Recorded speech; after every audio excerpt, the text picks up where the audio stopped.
Hello students, how are you? All well?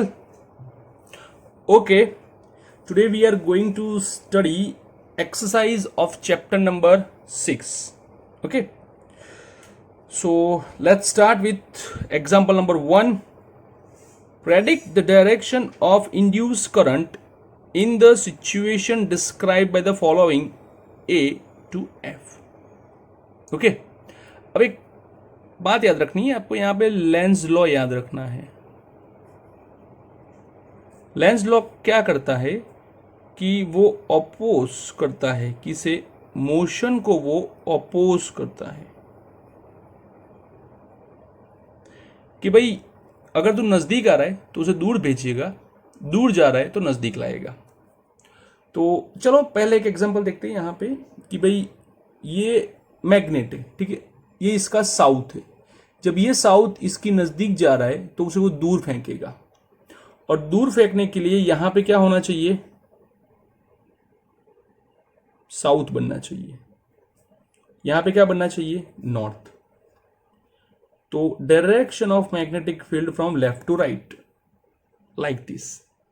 तो जो current है वो कुछ ऐसे आना चाहिए, एंटी क्लॉकवाइज मूव करना चाहिए। क्या करना चाहिए? Anti clockwise. तो ये एंटी क्लॉकवाइज मोशन है जिसमें करंट Q से, R से, P से वापस Q पे आता है। ठीक है, सिमिलर कंसेप्ट यहां पे भी यूज होगा, और यहां पे भी हम लोग एंटी क्लॉकवाइज ही मूव करेंगे क्योंकि सेम केस है, ऐसे नजदीक जा रहा है। लेकिन यहां पे कुछ अलग होगा कि यहां पे जो करंट है, ठीक है, कि भाई ये साउथ है, ये नॉर्थ है, ये इस डायरेक्शन में जा रहा है, क्लियर। और ये दूर जा रहा है तो ये साउथ बनेगा, ये नॉर्थ बनेगा। क्यों? क्योंकि जो एन पोल है वो दूर जा रहा है। अगर दूर जा रहा है तो उसे नजदीक लाएगा। नजदीक लाने के लिए क्या करना पड़ेगा कि अट्रैक्ट करना पड़ेगा। नॉर्थ को अट्रैक्ट कौन करेगा? साउथ करेगा। तो जो डायरेक्शन ऑफ फील्ड है वो ऐसे बनेगी, लाइक दिस, चूंकि क्लॉकवाइज डायरेक्शन है। कौन सी डायरेक्शन है? क्लॉकवाइज। ये ठीक है, Y से शुरू होके Z से X से वापस Y पे आती है। क्लियर? बहुत ही इजी कंसेप्ट याद रखो, क्लॉकवाइज और एंटी क्लॉकवाइज, और कुछ दिमाग में मत सोचो। चलो ये देखो, ये पार्ट। अब यहां पे आपको ध्यान से देखना है कि दो साइड पे रिंग दिखाई है, ठीक है, ये साइड भी है और ये साइड भी है। हम कौन सी साइड पे देखेंगे? तो आप देखो, ये जो डैश लाइन है, मतलब कि जो एक्सिस है वो रिंग के अंदर कहां है? तो कि ये पार्ट रिंग के अंदर है, ये पार्ट रिंग के अंदर दिख रहा है लेकिन रिंग के अंदर ड्रॉ नहीं किया है। तो इसका मतलब ये हुआ कि ये मेरे सामने वाली साइड है और ये मेरे पीछे वाली साइड है। तो जहां रिंग के अंदर एंट्री मिलती है उसे, उस जगह पे आप अपनी आंखें दौड़ दो। जैसे कि रिंग के साइड यहां जा रही है तो इस साइड पे आप आंखें दौड़ दो। ये ड्रॉ कर दी हमने आईज, ठीक है। अब ध्यान से देखो कि ये जो करंट की डायरेक्शन कुछ ऐसे दिखाई है, जो कि साउथ दिखा रही है। मतलब मेरी आंखों के सामने साउथ पोल बनेगा और ये नॉर्थ पोल बनेगा। तो ये रहा मेरा डायरेक्शन ऑफ फील्ड। अब टैपिंग की जस्ट क्लोज, मतलब क्लोज किया है तो करंट इंक्रीज होगा, और करंट इंक्रीज होता है तो उसका अपोज करता है कि डिक्रीज करो। तो जो फील्ड इस डायरेक्शन में है वो ऐसे बनाएगा, N2S, और हमारे आंखों की साइड पे आपको N मिलेगा, लाइक दिस, ये डायरेक्शन। तो ये जो डायरेक्शन है कुछ X से Y से Z से वापस X में जाती है। Okay, on the other way कि रिहोस्टेट सेटिंग बीइंग चेंज्ड। अब रिहोस्टेट कहां जा रहा है? अंदर। अब जब रिहोस्टेट अंदर की डायरेक्शन में जाएगा तो जो रेजिस्टेंस होगा वो डिक्रीज करेगा। इनवर्स लॉ के हिसाब से करंट जो होगा वो इंक्रीज होगा। करंट इंक्रीज होते ही फील्ड इंक्रीज होगा, फ्लक्स इंक्रीज होगा, और टेंडेंसी इसकी ये होगी कि ये इसको अपोज करेगा। ठीक है, तो ये रहा डायरेक्शन। तो मुझे यहां पे नॉर्थ मिल रहा है, यहां पे साउथ मिल रहा है। तो ये क्या करेगा, इसे ऑपोज करेगा लाइक दिस। तो यहां पे नॉर्थ, यहां पे साउथ, आपको ये साउथ मिल रहा है, साउथ मतलब ये डायरेक्शन। क्लियर? तो आपका करंट जाएगा एक्स से जेड से वाई से एक्स। ओके, चलो दूसरा देखते हैं। टैपिंग की जस्ट रिलीज किया है, मतलब कि फील्ड डिक्रीज हो रहा है। ओके, ये यहां पे ऐसे मूव करके वापस आ रहा है जस्ट क्लॉकवाइज डायरेक्शन में। जब सोलेनॉइड के अंदर जब एंट्री होती है, सोलेनॉइड की बात करते हैं, तो ये एन है, ये एस है। सर यहां पे तो ऐसा नहीं दिखाया है, ये सब इंड्यूस करंट है ऊपर वाले, यहां पे क्लियर करंट है। जब एंट्री होती है वो आप नॉर्थ लोगे तो एन टू एस। अब ये टैपिंग की रिलीज की है, रिलीज करते ही जो करंट है वो डिक्रीज होगा, फ्लक्स जो है वो डिक्रीज होगा। तो मेरी टेंडेंसी ये रहेगी कि मैं उसको इंक्रीज करवाऊं, उसको हेल्प करवाऊं। तो उसको हेल्प करने के लिए उसी के डायरेक्शन में मैं फील्ड बनाऊंगा, तो एन टू एस। ठीक है, सीधी बात है, एन से अंदर जा रहा है, एस से बाहर आ रहा है। तो ये जो डायरेक्शन होगा वो X to R to Y to X. Clear? Okay, current decreasing at steady rate, ये लूप है। लेकिन ये जो वायर है, वो वायर का फील्ड कुछ ऐसे बनेगा, जिसके कारण ये जो मैग्नेटिक फील्ड है ये लूप में से पास नहीं होगा। मतलब कि magnetic field does not passes through loop. अगर लूप में से मैग्नेटिक फील्ड पास नहीं होगा तो फ्लक्स जीरो होगा, और फ्लक्स जीरो होगा तो करंट इंड्यूस होगा नहीं। तो ये है आपका एग्जाम्पल नंबर 1, एक्सरसाइज का फर्स्ट एग्जाम्पल। ओके, अब जाएंगे हम लोग सेकंड एग्जाम्पल की ओर। Next example is exercise number 2। Let's see. Use Lenz law to determine the direction of induced current in the situation described by the figure. A wire of irregular shape turning into circular shape. मतलब कि ये जो irregular shape है वो circular shape में turn करेगा like this.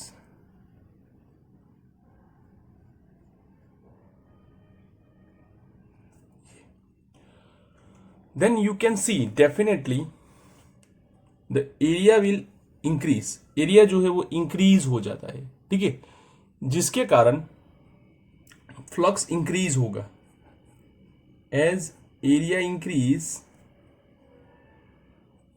Flux increase हो रहा है। तो फ्लक्स अगर इंक्रीज होगा तो हमारी टेंडेंसी क्या होगी कि फ्लक्स को डिक्रीज करवाओ। डिक्रीज करवाने के लिए हमें क्या करना पड़ेगा, मैग्नेटिक फील्ड के ऑपोजिट एक फील्ड क्रिएट करना पड़ेगा। राइट नाउ मैग्नेटिक फील्ड कहां पे है, तो अंदर की साइड पे। तो मैं मैग्नेटिक फील्ड कहां क्रिएट करवाऊंगा, बाहर की साइड पे। और बाहर की साइड में मैग्नेटिक फील्ड कवर करने के लिए मुझे एंटी क्लॉकवाइज रोटेशन लेना पड़ेगा करंट का, anti clockwise like this. Anti clockwise मतलब कि इस मैनर्स में मुझे जाना पड़ेगा। कौन सा मैनर से, A D C B.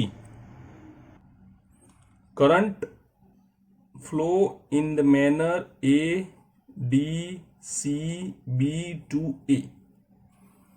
Okay, next, a circular loop being deformed into a narrow straight wire। तो ये इतना बड़ा लूप था, उसमें से ये नैरो वायर हो गया। That means area decrease, flux decrease. तो हमारी टेंडेंसी क्या होनी चाहिए कि फ्लक्स को इंक्रीज करवाओ, और फ्लक्स को इंक्रीज करवाने के लिए जो मैग्नेटिक फील्ड है वो उसी डायरेक्शन में आप प्रोड्यूस करो। तो यहां मैग्नेटिक फील्ड की डायरेक्शन क्या है, इट इज आउटर डायरेक्शन, तो वो आउटर ही रखो। तो आउटर में कॉमन यही बात होगी, ये डायरेक्शन, ये ओके।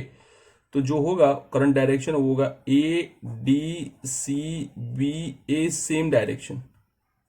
ओके, तो इसी डायरेक्शन में मुझे फॉलो करना है। क्लियर? तो ये है आपका example number 2। Example 3, a long solenoid with 15 turns per centimeter, n is equals to 15 turns per centimetre, और मुझे चाहिए 15 टर्न्स पर मीटर। सेंटीमीटर को मीटर में कन्वर्ट करो, 10⁻⁻² मीटर, ऊपर जाएगा +2, 1500 turns per metre. A small loop of area 2 centimeter square to 10⁻⁻4 meter square placed inside normal to its axis if the current carried by solenoid changes steadily from 2 ampere to 4 ampere. This is delta I and it is 2 ampere. 4 minus 2 ampere. In time point 1 second. What is the induced current in the loop while the current is changing? Let's go. अब उन्होंने क्या बोला है कि भाई एक solenoid है like this,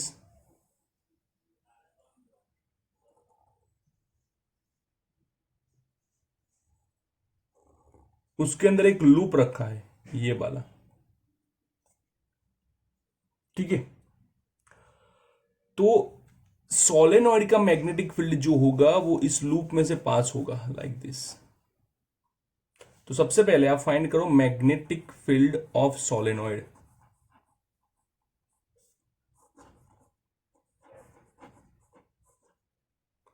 magnetic field of solenoid B is equals to μ0 Ni। Okay, अब ये फील्ड जो होगा, this field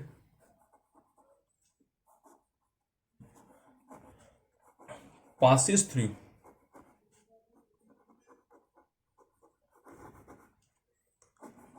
loop. The flux is equals to BA μ0 Ni A। Okay, so EMF की बात करते हैं। तो EMF is equals to d∅/dt। अब यहां पे देखो कि μ0 कांस्टेंट है, n कांस्टेंट है, एरिया कांस्टेंट है, तो जो टाइम के साथ चेंज हो रहा है वो है सिर्फ और सिर्फ करंट। तो μ0 Na कॉमन ले लो, it's di/dt। μ0 4π10⁻⁷ 1500 2 10⁻⁴, changing current 2 in time 0.1 second।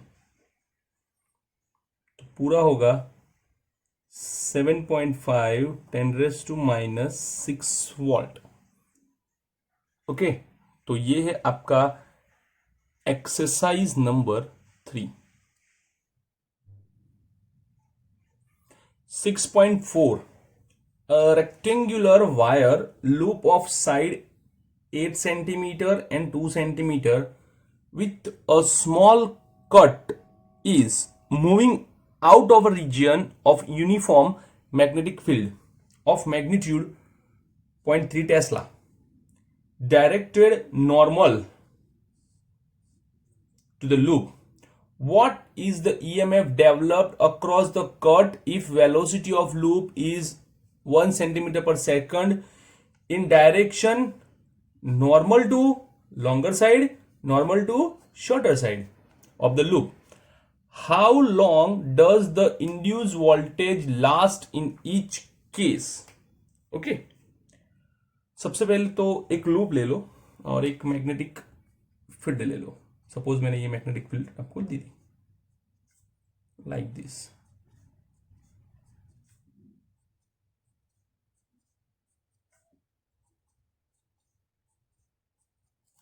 दीदी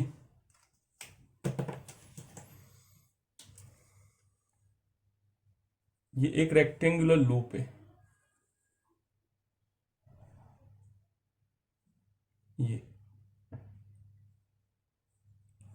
ये 2 सेंटीमीटर, ये 8 सेंटीमीटर। सबसे पहले थे लॉन्गर साइड, तो ये हमारी लॉन्गर साइड है, ठीक है। उसके नॉर्मल मुझे ये नॉर्मल इस डायरेक्शन में वेलोसिटी लेनी है। तो अभी मुझे ईएमएफ फाइंड करना है इस डायरेक्शन में, तो कैसे फाइंड करेंगे? तो ध्यान से देखो, ईएमएफ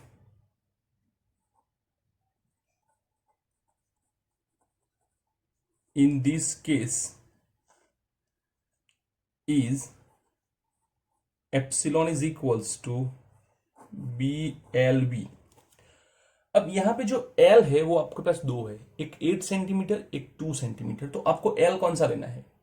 तो आपको L वही लेना है कि जो वेलोसिटी के परपेंडिकुलर साइड होगी, नॉर्मल साइड होगी। तो definitely 8 centimetre is a normal to the velocity.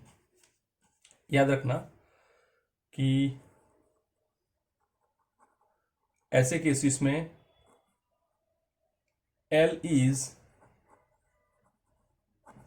Normal to velocity. Okay, B is given 0.3, 8 centimetre, 10⁻² metre और 1 centimetre per second velocity, so 10⁻² metre पर second. 2.4 10⁻⁴ volt is your answer. आपके पास velocity है, आपको distance cover करना है, तो simple है कि अगर मुझे फाइंड करना है कि time is equals to distance divided by velocity और स्पीड। अब डिस्टेंस कौन सा मैटर करता है? तो सीधी बात है, डिस्टेंस कौन सा लेंगे? जिस डायरेक्शन में मोशन होती है उसी डायरेक्शन का डिस्टेंस। मतलब अगर हॉरिजॉन्टल मोशन होती है तो हॉरिजॉन्टल डिस्टेंस ही हमारे काम आएगा 2 सेंटीमीटर। क्यों? क्योंकि सबसे पहले ये बाहर निकलेगा, उसके बाद ये बाहर निकलेगा। तो इसको बाहर निकलने के लिए जो टाइम चाहिए वो टाइम मांगा है। ये साइड तो एक साथ बाहर आएगी, लूप जो है वो यहां से बाहर नहीं आएगा, पहले ये बाहर आएगा, फिर ये, फिर ये, फिर ये डिस्टेंस कवर करना है धीरे धीरे करके। तो वो है 2 सेंटीमीटर और velocity 1 centimetre per second 10⁻², it's 2 second. Okay, next case.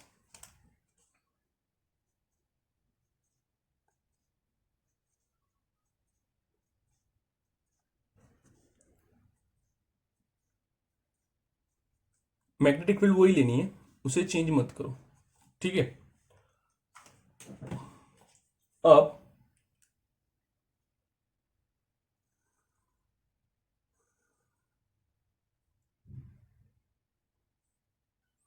ये 8 सेंटीमीटर, ये 2 सेंटीमीटर, स्मॉलर शॉर्टर साइड के नॉर्मल, मतलब कि ऊपर की ओर भेजना है उसे। ओके, तो EMF in this case is B, L की जगह पे B लूंगा, V 0.32 सेंटीमीटर और velocity 1 centimetre per second, total 0.6 10⁻⁴ volt. ठीक है, और सेकंड केसेस के लिए मुझे टाइम फाइंड करना है, तो time is equals to distance divided by velocity. Distance यहां पे पहले ये बाहर आएगा, फिर ये पार्ट बाहर आएगा, मतलब इतना पोर्शन धीरे धीरे करके बाहर आएगा, तो ये डिस्टेंस कवर करना है 8 सेंटीमीटर। तो total timing is 8 second. Okay, तो this is your example number 4, exercise 4। Exercise number 5, a 1 meter long metallic rod is rotated with an angular frequency 400 radian per second about an axis normal to the rod, passes through its one end. The other end of the rod is contact with a circular metallic ring. A constant and uniform magnetic field of 0.5 Tesla parallel to the axis exists everywhere. Calculate the EMF developed between the center and the ring. Okay, देख लो कि भाई एक ring है, ठीक है,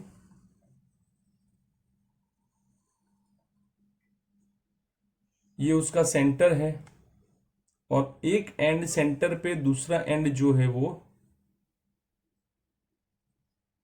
यहां इस point पे O P. This is 1 metre length. ठीक है, तो एक फॉर्मूला है जो हमने इलस्ट्रेशन में डिराइव किया है कि भाई EMF due to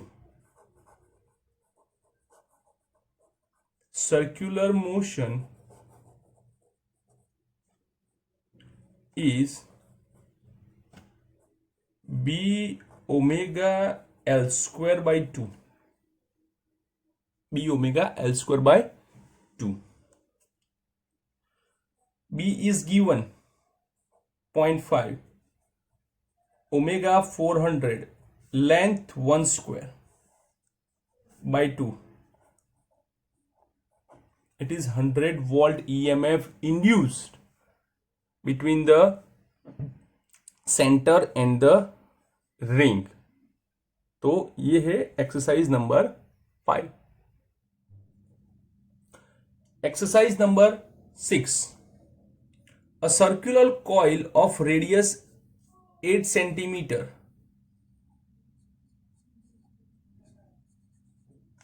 and 20 tons is rotated about its vertical diameter with an angular speed of 50 radian per second in a uniform horizontal magnetic field of magnitude 3 × 10⁻² Tesla.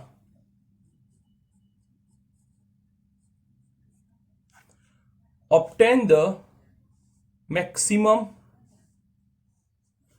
and average EMF induced in the coil.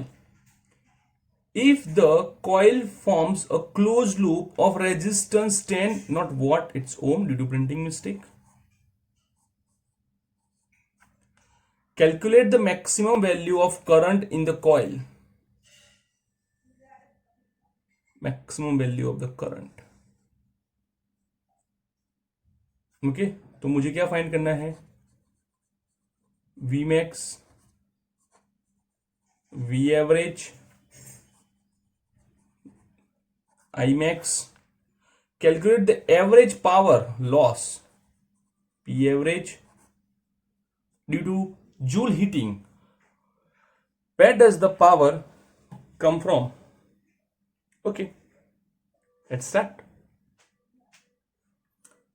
6.6 के अंदर मुझे चाहिए maximum EMF, और यहाँ पे जो coil है वो सर्कुलर रोटेट कर रही है, तो it's like a generator. So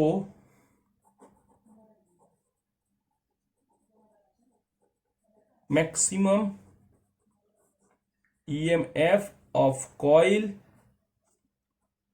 is Vm Nawab m n omega b। अब हमें n पता है, ये फॉर्मूला हमने थ्योरी में डिराइव किया है। Omega 50, area pi R square, b 3 × 10⁻² tesla, 3 × 10⁻², इन दोनों का हो जाएगा 1000, पाई इज 3.14, रेडियस 64 10⁻⁴। ओके, तो अल्टीमेटली आंसर आएगा 0.6 वोल्ट।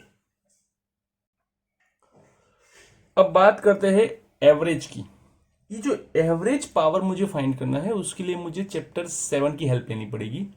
ठीक है, तो अभी फिलहाल आप याद रखो, अगर आपका चैप्टर 7 खत्म हो चुका है तो आपको कोई दिक्कत नहीं आएगी, लेकिन नहीं हुआ है तो आपको ध्यान देना पड़ेगा कि जब हम एवरेज फाइंड करते हैं तो उसका फॉर्मूला होता है V average is equals to, average का फॉर्मूला क्या होता है, sum of the observation divided by number of observations. तो अगर ऑब्जर्वेशंस दिए हो तो यहां पे तो वैल्यू टाइम के अकॉर्डिंग चेंज हो रही है, तो हम लोग टाइम से डिवाइड करेंगे और सम में इंटीग्रेशन का यूज करेंगे, 0 to 2t से। It's 1/t Vm sin omega t dt। चलो Vm को बाहर ले लो, साइन का integration minus cos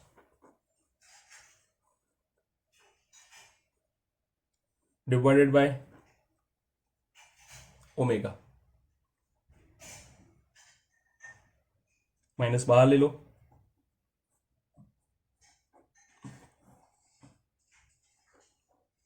cos omega it's 2π/t और स्मॉल टी की जगह पे capital T, minus cos T की जगह पे 0, cancel, Vm/t omega, cos 2π 1, cos 0 1, average power is average voltage is 0. Now maximum current, Ohm's law ही apply करो, Vm/R। अब मैक्सिमम वोल्टेज तो 0.6 है और रेजिस्टेंस 10 ओम है, तो 0.06 एम्पियर होगा maximum current. Now average power, ये भी आपको 7 चैप्टर का ही फॉर्मूला अप्लाई करना पड़ेगा, Vm Im/2, 0.06 Im 0.6 divided by 2, 0.018 watt average power is induced। Okay, तो अब हमारा लास्ट क्वेश्चन था, where does the power come from. Okay, जब ये कॉइल रोटेट करेगा, कॉइल क्या करेगा, रोटेट करेगा, तो कोई भी कॉइल जब रोटेट करेगा तो वो रोटर से रोटेट करेगा। ठीक है, जैसे कि जनरेटर है, तो जनरेटर के अंदर जब कॉइल रोटेट करती है तो वो रोटर और टरबाइन से रोटेट करती है। जैसे ही कॉइल रोटेट होती है उसके अंदर एक टॉर्क इंड्यूस होता है। ठीक है, और वो टॉर्क कौन सा वाला, कॉइल के अंदर जो टॉर्क क्रिएट होता है वो टॉर्क मोशन के ऑपोजिट होता है। क्या होता है, मोशन के ऑपोजिट, जिसके कारण मोशन स्टॉप भी हो सकती है या तो कम भी हो सकती है। और उस टॉर्क को ओवरकम करने के लिए मुझे रोटर से ज्यादा काम करवाना पड़ेगा, रोटर से मुझे ज्यादा काम करवाना पड़ेगा। जिसके कारण जो पावर लॉस है वो सीधा मुझे बाहर वाले रोटर से मिलता है। ठीक है, ये जो पावर सोर्स है वो बाहर वाले रोटर से मिलेगा। तो ये है आपका exercise number 6। Exercise number 7, a horizontal straight wire 10 meter long extending from east to west is falling with the speed of 5 meter per second at right angle to the horizontal component of the earth's magnetic field is 310 raised to minus 5 Weber meter square। Okay, क्यों ये horizontal component लिया? क्योंकि vertical motion हो रही है, तो आपको magnetic field और मोशन जो है वो एक दूसरे के परपेंडिकुलर लेनी है। तो what is the instantaneous EMF induce epsilon is equals to B L V, B की जगह पे H E, it's 310 to minus 5 10 metre 5 metre पर second 1.5 10 to minus 3 volt, 1.5 milli volt current जो होगा वो इंड्यूस होगा। Okay, what is the direction of the EMF? ये देखो, ये ईस्ट टू वेस्ट, ये जो है वो मोशन हो रही है वेलोसिटी, ये मैग्नेटिक फील्ड की डायरेक्शन है अंदर वाली। तो सबसे पहले ये फाइंड करो कि फोर्स कहां लगेगा। Force on electron. क्यों इलेक्ट्रॉन? क्योंकि अगर ये कंडक्टर है तो इसके अंदर फ्री इलेक्ट्रॉन्स होंगे, और अगर इसके अंदर फ्री इलेक्ट्रॉन्स है उसके ऊपर फोर्स लगेगा तभी वो इलेक्ट्रॉन मूव करेंगे। और एक सिंपल बात है, फ्री इलेक्ट्रॉन जब मैग्नेटिक फील्ड के अंदर मोशन में होते हैं तो अकॉर्डिंग टू चैप्टर नंबर 4 उसके ऊपर फोर्स लगता है F equals to Q V B. तो F is equals to Q V cross minus E, V नीचे जा रहा है माइनस जे, बी अंदर की ओर जा रहा है माइनस के, माइनस माइनस प्लस ईवीबी, जे क्रॉस के, जे क्रॉस के it's I,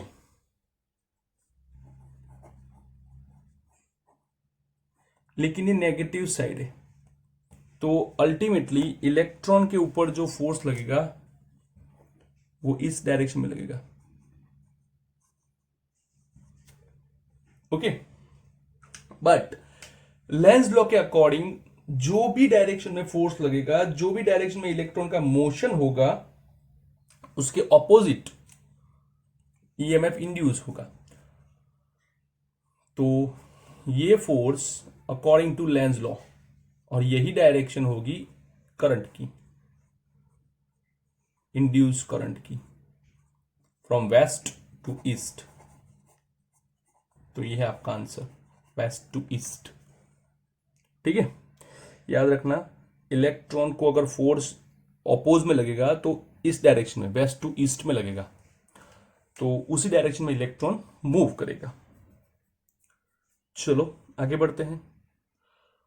which end of the wire is at the higher electrical potential? अगर करंट की डायरेक्शन ये है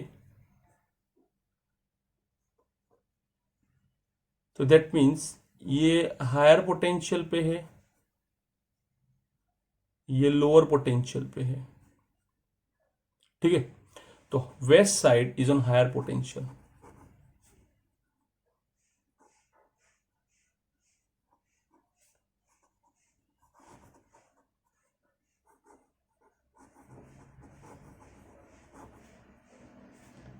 ओके, तो ये है आपका exercise number 7। Exercise number 8, current in circuit falls from 5 to 0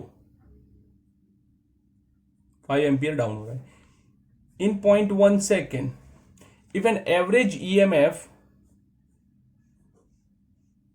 of 200 volt is induced, an estimate of self inductance of the coil, मुझे L find करना है. Okay, so EMF in coil is, magnitude ले लो L di/dt. ठीक है, मुझे L find करना है, magnitude di/dt. कितना EMF है 200, current change 5 in 0.1 second. This is 4 Henry. दूसरी भी स्टाइल है कि भी जो रेगुलर फॉर्मूला है उसी में जाओ, -L di/dt. It is 200 -L. अगर माइनस लिया है तो चेंज इन करंट भी आपको माइनस लेना पड़ेगा, क्योंकि यहां पे हमने सिर्फ मैग्नीट्यूड्स की बात की. 0.1 200 is equals to 50L. L is equals to 4 henry. Okay, तो ये है आपका exercise number 8. Exercise number 9. A pair of adjacent coils has a mutual inductance of 1.5 Henry. If current in one coil change from 0 to 20 ampere in 0.5 second, what is the change of the flux linked with the other coil? 5-2. अब हमें पता है कि जो flux in second coil है is phi2 proportional to I1. phi2 is equals to M21 I1. यहां पे current नहीं मांगा है, चेंजेस मांगा है. फ्लक्स नहीं मांगा है, उसका चेंजेस मांगा है. M is given 1.5, current is given 20. Answer is 30 Weber. 30 Weber. तो ये है आपका exercise number 9. Exercise number 10. A jet plane is traveling toward west at a speed of 1800 km per hour. Kilometre, 1000 metre, 3600 seconds. ये 2 ये cancel, it's 500 metre per second. What is the voltage difference developed between the ends of the wing having a span of 25 meter? ये length दी है. The Earth's magnetic field at the location has magnitude 5 × 10⁻⁴ and the deep angle is 30 degree. यहाँ पे जो length दी है वो है 25 metre. Magnetic field of the earth दिया है 5 × 10⁻⁴ टेस्ला. डीप एंगल जो दिया है वो है 30 डिग्री. अब ध्यान देना और समझना कि यहां पे एग्जैक्टली क्या बोला है. तो यहां पे जो प्लेन है वो हॉरिजॉन्टल मूव कर रहा है, तो मुझे मैग्नेटिक फील्ड उसके नॉर्मल में लेना पड़ेगा, मतलब कि वर्टिकल. तो ईएमएफ इंड्यूस जो होगा वो ZeLV. ZE मतलब vertical component of the earth's magnetic field. ZE it's a BV, sorry my mistake, sin 30 LV. BE 5 × 10⁻⁴ sin 30 1/2, length 25 meter, velocity 500. Okay, तो कैलकुलेशन के बाद आंसर इज 3.125 वोल्ट। तो ये है आपके चैप्टर 6 की पूरी exercise. Okay, thank you for watching this video.